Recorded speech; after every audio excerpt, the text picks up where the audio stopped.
Hello, third grade.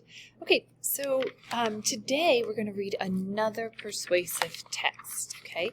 Yesterday we read a story called Welcome Back, Wolves, and it was about bringing the wolves back. Uh-oh. Can you hear me? Okay, so it was about bringing the wolves back to Yellowstone National Park, and the author gave evidence of why they thought it was a good idea to have wolves in Yellowstone National Park.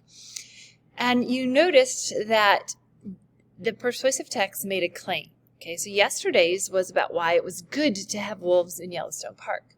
It provided reasons. It talked about the elk population. It talked about the tourists that were there, that all those things were good. All those things were made better because of the wolves, and that the biodiversity of Yellowstone National Park was better off with more wolves, right, or with the reintroduction of wolves.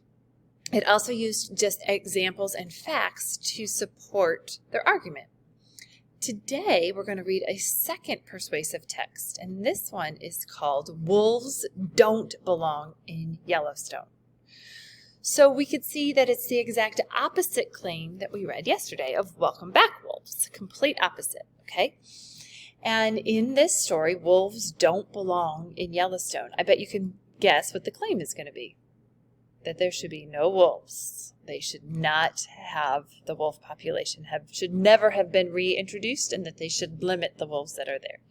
It's going to provide reasons for why they think the wolves shouldn't be in Yellowstone National Park. And they're going to use examples and facts through the whole story. So read carefully, because you're going to read this text after you finish the video. You're going to read you're going to read Wolves Don't Belong in Yellowstone. Okay, but before you read, we have 2 vocabulary words to take a look at, and one we actually looked at yesterday.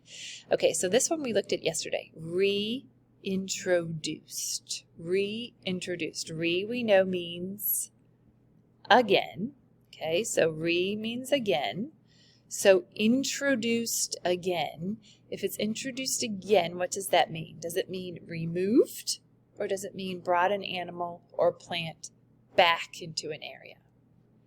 Yes, so reintroduced is when you bring an animal or plant back into an area. Is to reintroduced in the past means brought an animal or a plant back into an area. This word means removed. The word is eliminated. Eliminated. We often use that word when we're working on multiple choice problems together, and we'll say, well, can you eliminate any of the choices? Can you remove any of the choices, right? And we put a line through the ones we know it just can't be. Eliminate means removed, and we're going to see both of these words in our story today, okay? All right, so keep your eye out for these 2 vocabulary words, reintroduced and eliminated, and then you're going to go to your book to read Wolves Don't Belong in Yellowstone, and it starts on page 353.